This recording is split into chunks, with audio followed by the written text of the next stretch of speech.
ብዙ ነገሮች ላይ ሰንሴንም በራሴ ያዙረውልኛል። እንዲሁም የጠፋ ገንዘቤንም አስመልሰውልኛል እና በጣም ነው ደስ ያለኝ። ማርያምን የምሬን ነው። በጣም በጣም በጣም ደስ ብሎኛል። ዛሬ የገባሁት ለዚህ ብቻ ነው። በቃ የሆነ ማምለክን በቃ እኔ ይሄ ነው ማለት አልችልም እና አርሰንሴን በራሴ ያዙረውልኛል። ሌላ አዲስ ነገሩ ልንገራቸው ብዬ ነው። እስከ ዛሬ የጠፋ ብር አስመልሰውልኛል።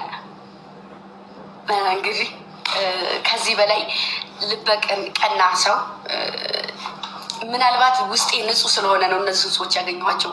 ቆሻሻ እንዳላችሁት ተራ ሴት እንዳላችሁት ምቀኛ ብሆን እንደዘረጋችሁብኝና እንደወረወራችሁኝ ብሆን እኔ እነሱን አላገኛችሁም ነበረ። ግን እግዚአብሔር ይመስገን ልቤ ንጹህ ነው። ንጹህ ነገር ነው የማገኘው። ወደፊትም ተራ ነገር አያገኝኝም እና በጣም ወዳችኋለሁ። ኑሩልኝ። እናቴ ትሙት፣ ከፍ በሉልኝ። ዛሬም የማዳም ቅመም ትችላለች፣ ነገም ትችላለች። ከዚህ በፊትም ነግሬያቸዋለሁ። ብዙ ነገሮች ላይ ሰንሴንም በራሴ ያዙረውልኛል። እንዲሁም የጠፋ ገንዘቤንም አስመልሰውልኛል እና በጣም ነው ደስ ያለኝ። ማርያምን የምሬን ነው። በጣም በጣም በጣም ደስ ብሎኛል። ዛሬ የገባሁት ለዚህ ብቻ ነው። በቃ የሆነ ማምለክን በቃ እኔ ይሄ ነው ማለት አልችልም እና አርሰንሴን በራሴ ያዙረውልኛል። ሌላ አዲስ ነገሩ ልንገራቸው ብዬ ነው። እስከ ዛሬ የጠፋ ብር አስመልሰውልኛል። እንግዲህ ከዚህ በላይ ቀና ሰው ምናልባት ውስጤ ንጹህ ስለሆነ ነው እነዚህን ሰዎች ያገኘኋቸው። ቆሻሻ እንዳላችሁት ተራ ሴት እንዳላችሁት ምቀኛ ብሆን እንደዘረጋችሁብኝና እንደወረወራችሁኝ ብሆን እኔ እነሱን አላገኛችሁም ነበረ። ግን እግዚአብሔር ይመስገን ልቤ ንጹህ ነው። ንጹህ ነገር ነው የማገኘው። ወደፊትም ተራ ነገር አያገኝኝም እና በጣም ወዳችኋለሁ። ኑሩልኝ። እናቴ ትሙት፣ ከፍ በሉልኝ። ዛሬም የማዳም ቅመም ትችላለች፣ ነገም ትችላለች። ከዚህ በፊትም ነግሬያቸዋለሁ።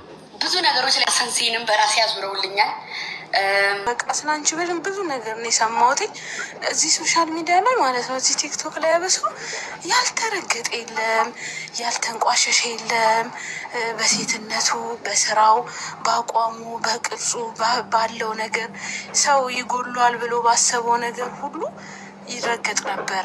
ሰው ሁሉ ይጎሏል ብለው እነሱ ደካማ ጎኑ ነው ብለው ባሰቡት ነገር ሁሉ ሰውን ይናገራሉ።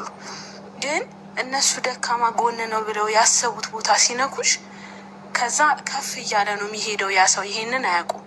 ለእነሱ ደካማ ጎን የሆነው ለዛ ለግለሰቡ ደግሞ ከፍ የሚልበት ይሆናል። ገባሽ? ስለዚህ አንዳንዴ እንጎዳለን ብለው የሚነኩሽ ሰዎች ከፍታሽን እያወጁልሽ ነው። አባሽ አንቺን ይጥልሻል ብለው ያሰቡትን ቦታሽን የሚነኩሽን ቦታ ግን ለአንቺ ከፍታ እየሰጡሽ ነው፣ ሞገስ እየሰጡሽ ነው። አባሽ ስለዚህ በዚህ በጣም ነው በቃ ዛሬ በእናትሽ እንማት እኔ እና አንቺ ትንሽ ያልኩባችሁ ምክንያት ደግሞ የደበረኝ ምክንያት ትንሽ እንኳን ማኩረፍ አልቻልኩም። ትንሽ እንኳን ማልቀስ አልቻልኩም። ምክንያቱም ለእነሱስ አጀንዳ እና አለቀሰች እንዳይሉ ራሴን ማስቀመጥ አልቻልኩም። ሞከርኩ ግን ላለቅስ አልቻልኩም።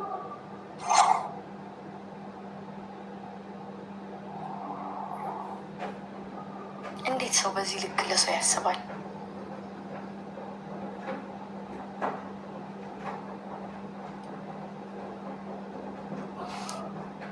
የምሬ ነው። በቃ በጣም ልከፋላችሁ ሞክሬያለሁ። ዝም ብላችሁ ግን አልችልም መከፈት አልችልም። አይዶን ነው አላውቅም። መሸነፍ አልችልም። እኔ ራሴ እኮ በቃ ተሸነፊ፣ በቃ ተይው፣ ሁሉንም ነገር ተይው ብዬ እል ነበር። ትላለች አንዲቱ። ያልኩባችሁ ምክንያት ደግሞ የደበረኝ ምክንያት ትንሽ እንኳን ማኩረፍ አልቻልኩም። ትንሽ እንኳን ማልቀስ አልቻልኩም።